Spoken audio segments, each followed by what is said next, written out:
Hi hello नमस्कार, तुमचं स्वागत आहे। कसे आहात सगळे? चांगले ना? मी पण चांगलीच आहे। तर 2-3 दिवस झाले व्हिडिओ काही आले नाहीत, कारण सांगते मी तुम्हाला। तर माझ्या घरी आहे ना पाहुणे आलेले होते आणि त्याच्यामुळे ना व्हिडिओ काही काढणं झालेच नाही। म्हणजे व्हिडिओ काढून ठेवलेला होता मी, फक्त तो एडिट करायचा राहिलेला होता आणि मला वेळच नाही मिळाला, त्याच्यामुळे काही एडिट बी केला नव्हता। तर मी आज तो अपलोड करत आहे। तर शनिवारी आहे ना आमच्या इथे आहे ना पाहुणे आलेले होते। तर पाहुणे कोणते तुम्हाला मी शेवटी सांगणारच आहे।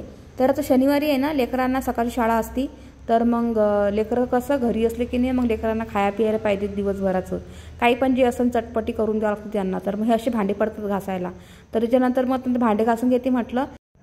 आता नंतर आहे की नाही भांडे जेव्हा झाले माझे घासणं, तर एकदम छान आणि निर्मळ वाटते आणि गॅस वाटा पण खूप मोकळा वाटतो। आता माझं कसं आहे माहिती आहे का, प्रत्येक व्हिडिओमध्ये तुम्ही बघितलेलं असेलच गॅस वाट्यावरच पूर्ण भांडे असतात, पण ते भांडे काही खरकटे नसतात बरं का। ते भांडे पूर्ण घासलेले असतात मी आणि ते ठेवून दिलेले असतात ते गॅस ओट्यावर।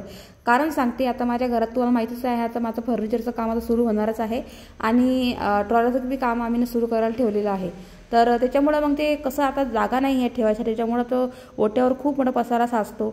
तर मग समोरच्या व्यक्तीला असं वाटत असेल की बा किती पसारा आहे गॅस वाट्यावर, तर प्लीज असं काही वाटून घेऊ नका।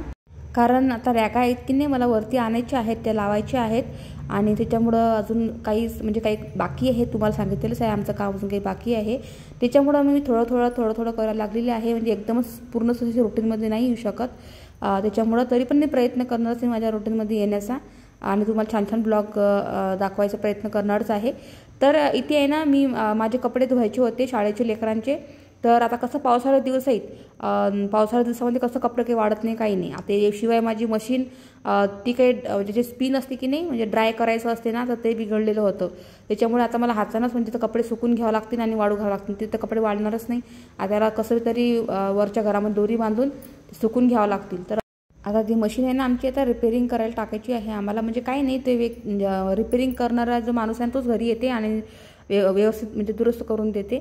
तर असं आहे, तर ठीक आहे।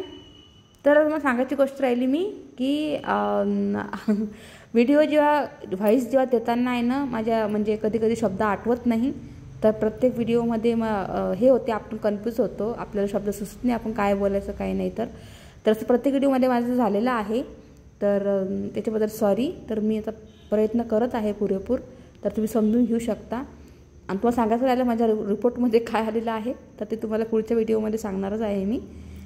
तर आता तुम्ही बघू शकता ते कोण आलेले आहेत। तर म्हणजे माझी आई आहे, माझी मावशी म्हणजे माझ्या काकूची बहीण, माझी मोठी आई, हा माझा भाऊ आणि ही माझी आजी, तर हे सगळे आलेले होते। तर हे माझी काकू आहे, तुम्हाला माहीतच आहे। तर आता प्रगतीचं लग्न झालं आहे हे तुम्हाला माहीतच आहे सगळ्यांना, तिचे व्हिडिओ टाकलेले आहेत मी खूप मोठे। तिच्या घरी आहे ना साखरभेटीचा कार्यक्रम होता आणि हा माझा भाऊ आहे हवे। तर तुम्ही याचे पण व्हिडिओ बघितलेले असतीलच माझ्या व्हिडिओमध्ये। तर असं आहे, तर साखरभेटीचा कार्यक्रम होता, तर संध्याकाळी आमच्या घरी तर आलेले होते, सकाळी पण आलेल्या होत्या। सकाळी म्हणजे आलेल्या होत्या त्या, चहा पाणी घेतलं आणि लगेच त्याच्या प्रगतीच्या घरी चालले गेले, कारण रस्त्यामध्येच प्रगतीचं घर आहे ना, त्याच्यामुळं आमच्या गावापासून थोड्याशा दूर अंतरावर प्रगतीचं घर आहे। तर मग तिथं आमच्या इथं आले, पहिले चहा पाणी घेतलं आणि लगेच ते तिकडे गेले। तर संध्याकाळी मग आमच्या इथं आलेल्या होत्या, तर यांना चौघींना पण सेम टू सेम साड्या नेसून दिलेल्या आहेत, तुम्ही बघू शकता, छान दिसू लागलेल्या आहेत त्या। चला आता व्हिडिओचा एंड करते, बाय बाय।